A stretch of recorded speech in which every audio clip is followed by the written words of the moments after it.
How do you decorate a small space here in Nashville, Tennessee? Whether you're thinking of selling your home or just loving your new home, your own home, small spaces take a little ingenuity. So during this quarantine, I am going to give you different tips on to keep in mind when thinking about renovating or decorating your space. Since I can't get out and show houses and sell houses and be in houses, we might as well talk about houses.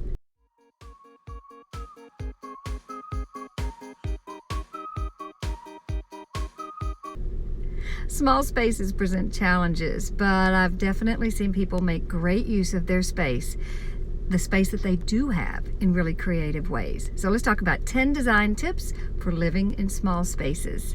If you have ideas that have worked well for you, please put them here in the comments. We can all learn from each other. So many of us live in very small spaces, or maybe have right-sized, and there are so many challenges when space is lacking. I always tell my customers that I can help them create space if we go to more creative ways and efficient ways of using your space to maximize every single square inch. Here are the top 10 design tips for living in a small space. As you know, I've recently downsized, and I have to go back to my golden rule of living in a small space is the need to be diligent about stuff. There just isn't enough room for all the stuff that I accumulated over the last 15 years in my old home. Everything you've been holding on to or would like to hold on to just didn't have the space in the new places. It's time to purge. It's time to ask yourself the really tough questions like, do I really need this? Or is this something that I just can't do without? It's really important to keep the things that you love. Why else would Marie Kondo be such a popular lady right now? We're all having to do a little bit of thought to this. And once you've purged, it's much easier to organize. And being organized means that everything has its own place. In my recent move, I just didn't have space for the large, heavy vacuum cleaner. So with my children's behest, I bought a gently used Dyson stick vac, the best thing ever. It hangs on the wall of my utility closet instead and is just strong as can be. So being adaptable is also key in a small space. One major misconception when moving or living in a small space is the need for small-scale furniture. I'm sure you've seen in catalogs the new phenomenon of the apartment-sized furniture for small spaces. They tend to be really shallow in seat depth and have slimmer arms and profiles. Be sure to try out that smaller size before you buy.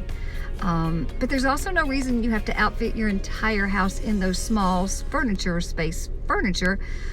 Maybe choose a few larger scale pieces that you really love. Maybe that 84-inch sofa, if it fits, obviously, and then add smaller scaled furniture to complement the larger sofa, like smaller size tables.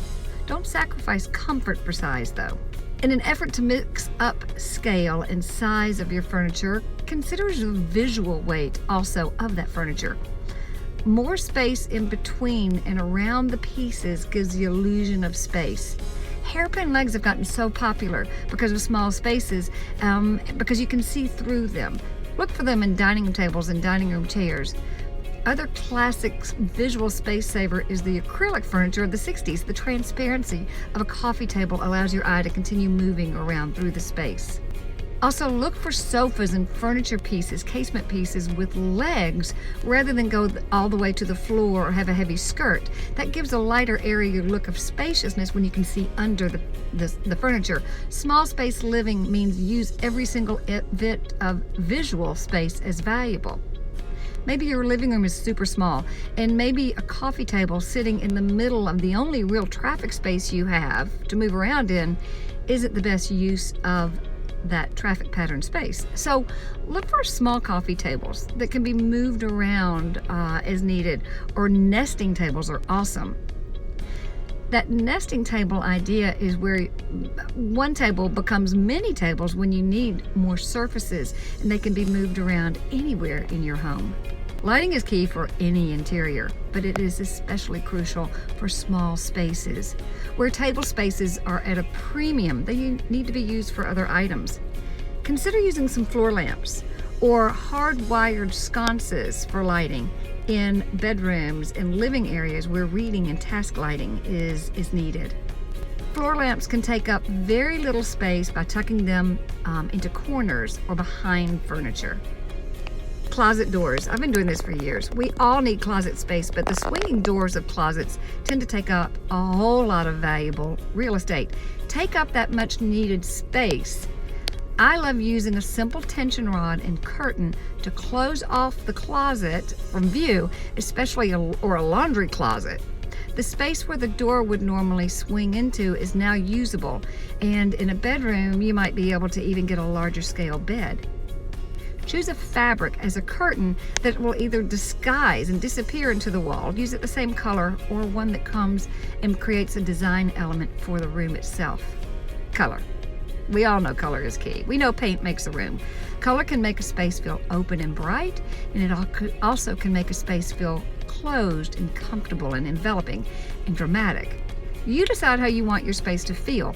White interior will always look more open, more spacious than a space actually is. So consider light colors if you want open and airy feeling to maximize space. Maximize the natural light coming through your windows with sheets or light colored drapes. But if you want drama and cozy, why not paint the walls and ceiling color the same color and go for a glossy paint if your walls or drywalls are smooth, and you'll have your own private jewel box. Furniture that does double duty is amazing. Furniture that doubles as storage is a great way to save space. For instance, choose a bed that has space underneath it for rolling Tupperware storage or drawers underneath, or they have drawers themselves for great space savers. Storage cubes centered in the living room, used as coffee tables, also offer great storage space. A bench in the front hall where you can drop keys and also has storage with storage baskets underneath is great. Your floor space might be small, and your wall space is also prime real estate. Be able to use them for efficient, creative ways. Get some open shelves, great to display treasured items, and use those open cubes and stack them for an interesting design. A pegboard system also can really add lots of extra space and a design element to any space. Mirrors add reflective pieces are phenomenal. It's no surprise.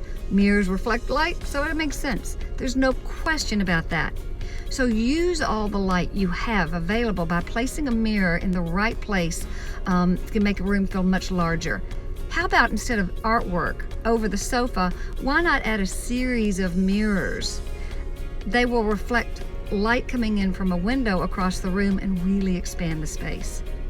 I actually love a large mirror leaning on the wall all the way to the floor to create the illusion of more space beyond, as the floor is reflected in the mirror, and it looks as if the floor continues into the wall space. Here's the takeaway. Small spaces don't have to be cramped. Start by decluttering and organizing. Make sure that everything has its own place. Declutter, organize, then mix up scale and size of furniture. Don't get rid of comfort though. Play with lighting, color, and mirrors to create the illusion of more space, and get creative with your storage, letting it also be a design element, not just storage. Hey, I'm Susan Thetford. What are your favorite ideas? Are you over the white space trends of the last couple years that's become so popular? I'd love to hear your ideas, and please tap my bell right there. Subscribe to the channel so that you'll be notified every time a new video drops. During this quarantine, it's time to really spend some time in your home. Love your home again. Till next week, I'll see ya.